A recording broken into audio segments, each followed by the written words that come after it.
Welcome to our overview of Chapter 8, Master Budgeting. So for this chapter, we're also going to be working out of Excel, but to start off, we're going to just look at an overview of budgeting, and then we'll get to take a look at each of the budgets in turn. So a budget, if we look at the technical definition, it's a detailed quantitative plan for acquiring and using financial and other resources over a specified period that is upcoming, that is still set to happen. So a company has various kinds of budgets, and we're going to look at that in this chapter. And a budget is a familiar word to many of us. So it's basically where we essentially set goals or standards for a specific thing, whether it be sales or selling and administrative expenses, production. We set goals and standards for something in particular. And then once we actually get through that period, we're able to compare what we planned for and what actually ended up happening. So usually a company's budget, it'll cover a year, a 1-year period that aligns with what their fiscal year is.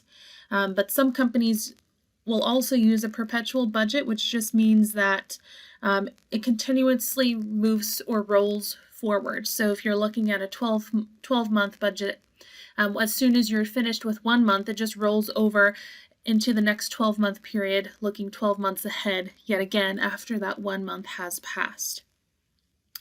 And oftentimes we will break that budget into 3-month pieces, so into quarters. And that's what we'll be using for our examples. We'll be looking at quarterly budgets. So instead of just looking at it at an annual budget, companies will often break that annual budget down into quarters. Now, two main aspects of managerial accounting, or two main functions, is that of planning and control. Planning is where objectives are developed, where we develop plans or set goals. And that also involves developing or preparing budgets so we can achieve those goals and those objectives. The planning function is very important. That's where we plan, set standards, and prepare those budgets. Now, the control function is what happens after that. So the control function will include those steps that management takes to make sure that those goals they've set, that those goals are going to be met. And it also makes sure that all portions of an organization are working as one to achieve those objectives set forth by the organization.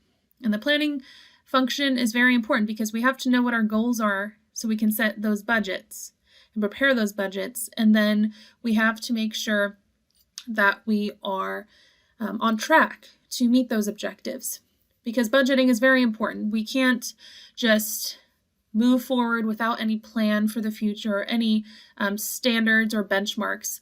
That's why budgets are very important. So what are some benefits with regards to budgeting?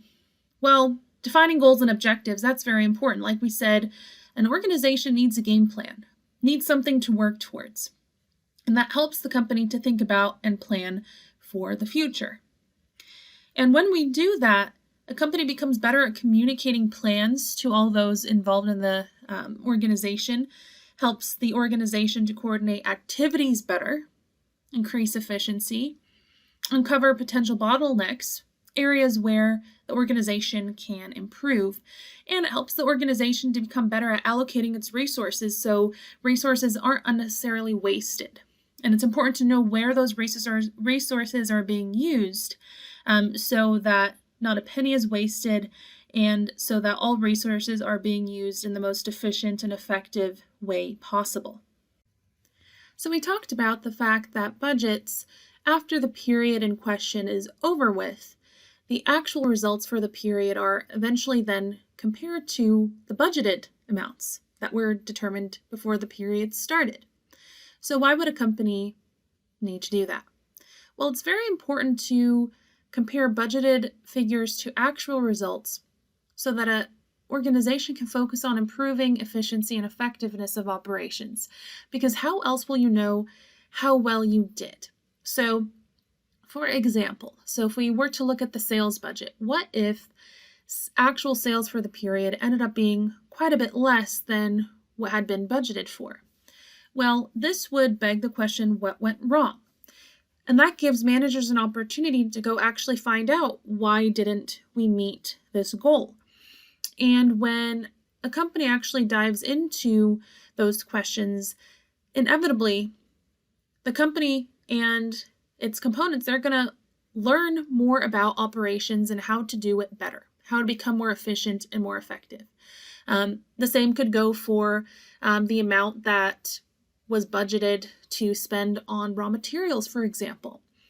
If the company ended up spending a lot more than budgeted for, we can go investigate the reason as to why that happened. The same, what if we ended up spending a lot less than we had budgeted for? On the surface, that might seem like a good thing, but maybe that might mean that the purchasing manager ended up buying cheaper, subpar raw materials. That's why we're seeing that discrepancy. So either way, when you compare budgeted amounts to actual results, it gives managers an opportunity to dive deeper into questions that ultimately are going to lead to more information, and that information can be used to become a more efficient and effective organization. However, that's not the only benefit of comparing budgeted amounts to actual results. Budgets are very important for evaluating and rewarding employees as well. So many employees, managers in particular, a lot of employees' compensation relies in part or completely on meeting certain goals. So, for example, the sales manager's bonus might be dependent upon the organization meeting certain sales goals, so based on the sales budget. If the company meets that sales goal, that person might get a bonus, but if they don't, that person might lose out on a bonus. Now, if those compensation plans are done right, the intention of that is to motivate employees to work in the best interest of the organization. Now, if a compensation plan is set up in a way where an employee's compensation is mostly tied to meeting goals, sometimes that might end up not working in the favor of the organization. If those employees are willing to do anything to meet figures, even if it's not necessarily the most beneficial to the company as a whole. But if it's done right, having employees meet certain goals or standards so that they can be compensated in a certain way, if it's done right, it can end up really benefiting the organization at the end of the day, because then employees are geared towards working in the best interest of the organization and not necessarily themselves. Now, leading into that, many companies will create budgets that aren't just top-down, meaning some companies won't just have top management create budgets for those below them. Some companies will also create budgets that are the result of self-imposed budgeting. Self-imposed budgeting, or participative budget, that's another way of calling it. A self-imposed budget is where all of those that the budget affects, or anyone that's somehow related to the functions tied to the budget, those individuals, those employees are involved with the budget-making process. So full cooperation and participation of managers at all levels. So instead of top management just dictating budgeted figures to those below them, to lower management and middle management, a participative budget will include all managers at all levels, where they all work together to set goals and to prepare these budgets.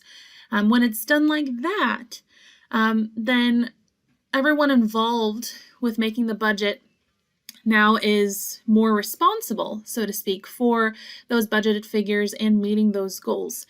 So it's a lot more involved than a sales manager, for example, being handed a budget for the period that came from his or her supervisor. In that case, you don't really have that much control over that budget, or no involvement in that budget, where if the sales manager is completely involved with preparing that budget along with top management, he or she might feel a little bit more motivated to meet those goals, and it might feel a little bit more like you were part of the process. So some companies will use a combination of self-imposed and top-down budgeting. But again, there are pros and cons to both of those. So let's look at the pros and cons of a self-imposed budget. So let's look at the advantages first. So first of all, it shows respect for the opinions of all levels of management, not just those at the top.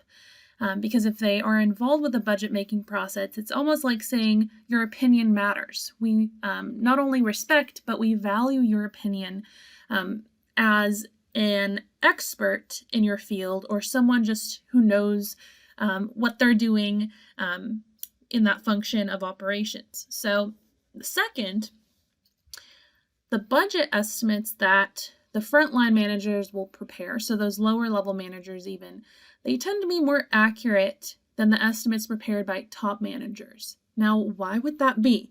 Well, it kind of makes sense, right? So if we're looking at the frontline managers who are there on the front line, they are obviously going to know a little bit more about what goes on in the day-to-day operations of a company and what the figures are actually looking like and what's normal and what is practical to expect. So those managers, their estimates are usually a lot more accurate than those coming from the top. Not saying that top managers don't have good estimates, but usually if you look at the estimates prepared by frontline managers, they're going to be a little bit more accurate because they do it every day. Next, motivation is generally higher when managers are participating in setting their goals, as opposed to being told what their goals are. And we can see how that makes sense, right? Because if you're a manager and you get to sit at the table with all the other managers to set not only the organization's goals, but your goals together, you're going to be a little bit more motivated to meet those goals and to become better, as opposed to just having those goals imposed upon you and without having participated in that at all.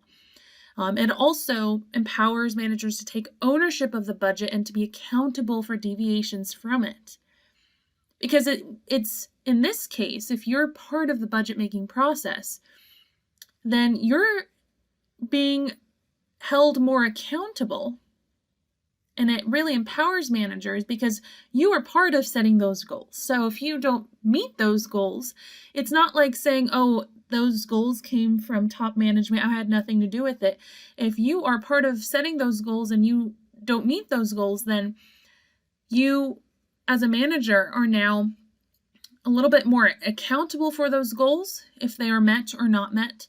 But it also, whether the goals are met or not met, whether it's positive or negative, it still empowers managers to take ownership of those goals because they were part of the process in setting and preparing those goals. So it's all about participation, communication, and just cooperation amongst all levels of management. Now, it's not all sunshine and roses. It can be something that can end up not necessarily benefiting a company as much as some people would hope for. It just depends on how it's done. So self-imposed budgets, it can't just be left to lower managers without any oversight. So any self-imposed budgets that are prepared, they have to be reviewed by higher levels of management for something we call budgetary slack. So for example, if you're a manager that has a lot of leeway in setting your goals for the period, some managers might be motivated to say, well, if I'm getting to set my own goals, let me make the numbers a little lower than I know they should be. And that way it'll be so much easier to meet those goals and I'm going to look great. So we can see how that can easily happen. So for that reason, these self-imposed budgets have to be reviewed by higher levels of management to make sure that managers aren't just setting goals that are easy to attain, but setting goals that are practical to attain, but that will push the company to be better. So for that reason, some companies, they'll issue broad guidelines about what they want profits and sales to be for the next period, and then lower level managers are expected to prepare their goals in line with those overall targets. So a self-imposed budget is great, but some oversight is needed to make sure it benefits the organization as intended.